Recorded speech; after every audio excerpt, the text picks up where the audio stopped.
Hey, it's been a while since I brought the last Shaddoll deck list, but I know a few of you have been asking regarding changes that I've made. So I've uploaded my latest list. I've been playing this for the past few weeks now, and it's been having quite a lot of success. It's able to hold its own against most of the main matchups, and I'll explain why it's able to do that. So I hope you guys enjoy. Okay, start things off. I'm still playing Mathematician. It's too good not to. It's Earth for Shekinaga, and it gets your engine started. So that's the first card. Next up, play 2 copies of Armageddon Knight. I found that this was really necessary because you need to get out of that first turn. You need a play to kick things off, and this allows you to get your Shaddoll engine going. Next up, I am still playing 3 copies of Myrmelio. Myrmelio is absolutely sensational in this deck. Allows you to tutor any of the big trap cards, and when you've done that, you can ditch it for Shekinaga. Shaddoll lineup: 2 Beast, 2 Hedgehog, 2 Squamata, 2 Falco, and 1 Dragon. A lot of you be thinking, hang on a minute, pendulum format, why are you playing 1 Dragon? And it's because this card is very simple. It simplifies the game state. It's not flexible in what it does. You'll rarely resolve the flip effect, so all you're doing is blowing up 1 back row. If you're that concerned, then side the hate for it. And we do side quite a lot of hate for pendulums. Although, you've got quite a lot in the main deck to manage them as well. But I'll get to that. Next up, to round out the monsters, 3 copies of Maxi. And the reason I'm doing this, you might think it's not the best against pendulums. They can just pendulum their things back and then stop.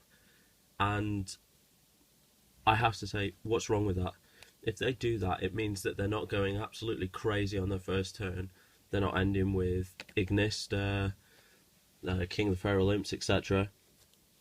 And you don't want that because you have a hard time getting over established boards. Next up, Shaddoll Fusion. Shaddoll Fusion, absolutely fantastic card, and you resolve it for free in most of your games, especially against Pepe. They go into their extra deck every turn, so 1 copy of El Shaddoll, I don't need to explain that. 1 copy of Foolish Burial, it's an engine card. 1 copy of Soul Charge, probably the most powerful card in the deck. You can make a Trish easily, you can wall up with Shekinaga and Winder, etc. It's just a fantastic card. Comboing that with Armageddon Knight is quite nice. And again, Armageddon Knight, reinforcements of the army to tutor it quicker. 2 copies of Instant Fusion. I still feel this deck abuses Instant Fusion much more than most of the other decks.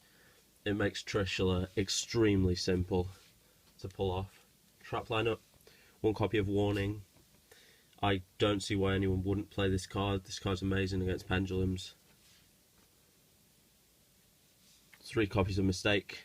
Mistake hits the pendulum deck extremely hard. They have real difficulty getting over this. It also has nice applications against Cosmo, stopping the farm girls, etc. And against Magispectre, this card is a free win. Trap lineup: 1 Bottomless Trap All, 1 Traptrix Trap Hole Nightmare.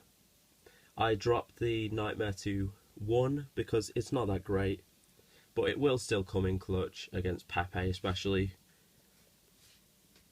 And these 2 Time Space, arguably the trap of the format. This card's just insane against everything. Against Pendulum, it can be blowout. It answers the ships in Cosmo really well. No reason why you wouldn't play that. Next one, quite controversial. 2 copies of Mirror Force. If you have them, I would play Storming Mirror Force over this card. It's just better in general against everything. The reason that this card is in here, aside from the fact that I don't own Storming Mirror Force, is that it combos extremely well with Winder in getting rid of the big ships in the Cosmo matchup, which is something that you struggle with ordinarily. So you make the Winder, you force them to do their antics with the farm girl, bait out the big ship. The big ship can't kill Winder, runs into Mirror Force, and suddenly it doesn't float anymore because they've already special summoned that turn. That's the thinking behind that. But you can also surprise Pepe quite a lot, especially after they've gone into the extra deck, and you can come back that way. 2 copies of Shadow Games, again, starts the engine. I wouldn't want to play 3 purely because of space. And finally, 1 copy of Core, which is essential for conserving resources. It's very versatile. Onto the extra deck, 2 copies of Shakinaga. Again, one of the main reasons for playing this deck. Extremely powerful card. 2 copies of Winder.